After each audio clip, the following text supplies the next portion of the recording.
Dear book lovers, welcome to another high-speed episode of SummaryPedia. We are here to bring you more titles in less time. In this episode, we are going to explore the practical lessons from the book Main Street Millionaire by entrepreneur and investment expert Codie Sanchez.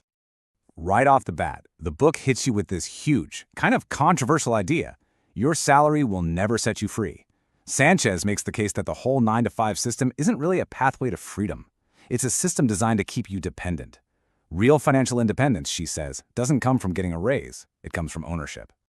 So let's break this down. What exactly is this 9-to-5 trap? Well, the book describes it as a trade you're always losing. You're giving up your single most valuable asset, your time, for a salary. And that salary is basically designed to be just enough to keep you comfortable, so you keep showing up. It's a cycle that makes building actual, life-changing wealth almost impossible. And get this, the analogy she uses is kind of brutal, but it makes so much sense. That steady paycheck feels like a reward, right? A little biscuit for being a good employee. But it also keeps you dependent, always relying on a system that you have zero control over. You know, it really makes you think of what Warren Buffett said. If you don't find a way to make money while you sleep, you will work until you die. Okay, so if the 9-to-5 is the problem, what's the solution? This is where things get really interesting. Sanchez points us to what she calls the Main Street gold mine. Forget chasing the next flashy tech startup. The real money, she argues, is in buying profitable, already established, and, let's be honest, boring businesses. This is how you build what she calls stealth wealth. So what are we even talking about when we say a Main Street business? Look, we are not talking about the next viral app or some crazy new technology. We're talking about the real, cash-flowing businesses that are pretty much the backbone of our communities. The local, unsexy businesses that provide things people actually need, day in and day out. And this isn't some abstract concept. I mean, you literally see these businesses everywhere every single day. Think about it. Car washes, laundromats, those landscaping crews you see, plumbers. They're not glamorous, right? They're not going to be on the cover of Forbes, but they are often incredibly profitable because they serve a constant, real-world need. Okay, but why? Why are these old, kind of boring businesses a safer bet than some new, exciting startup? Well, the book introduces this super cool concept called the Lindy effect. The idea is actually pretty simple. The longer something has existed, the more likely it is to keep existing. A plumbing business that's been around for 40 years has proven it can survive. That makes it a statistically safer bet than a brand new company that's only 2 years old. All right, so the idea is great, but how do you actually do it? How do you go from employee to owner? Well, don't worry, Sanchez lays out a simple, step-by-step formula for this. It's called the RICH acquisition formula. So this breaks down a really complex process into 4 easy steps. R is for research. You got to find something that actually works for you and your goals.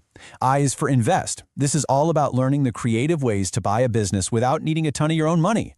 C is for command, and this one's huge. You need to set up systems so that you're running the business, not the other way around.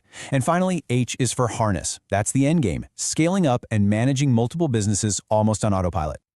Now, one thing that's super important to understand is that this isn't some one-size-fits-all plan.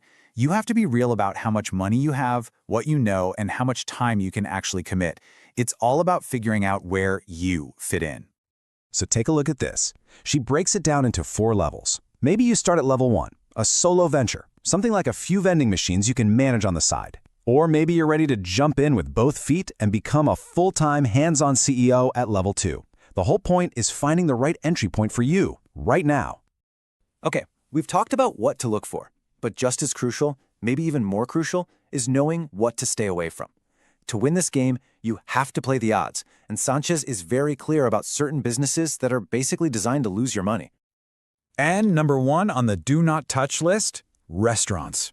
I know. We all have that dream of opening a cozy little cafe, right? But the reality? It's a meat grinder. The profit margins are paper thin, it's hard to keep good staff, and the competition is just insane. A 60% failure rate in the first year alone tells you everything you need to know. Another one to be super careful with, physical retail shops. I mean, think about it. The overhead is killer. You've got high rent, and you have to sink a ton of cash into inventory that you're not even sure will sell. And all the while, you're trying to compete with the convenience of online shopping. The odds are just not in your favor.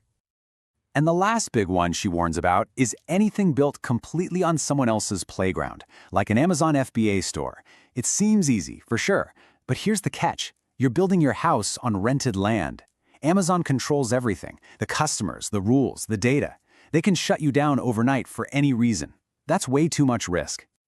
So when you strip it all away, it really comes down to this one powerful question she asks. In a world full of consumers, are you going to be a builder? It's about a fundamental mindset shift.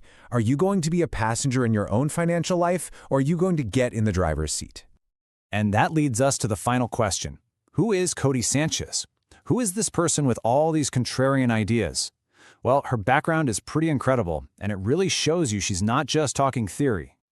See, Codie Sanchez actually did this stuff. She was on the fast track in high finance. We're talking Vanguard, Goldman Sachs, and she walked away from it all. Why? Because she realized there was a better, more direct path to wealth. And now, through her company, Contrarian Thinking, her entire mission is to share that playbook and help create a whole new generation of owners.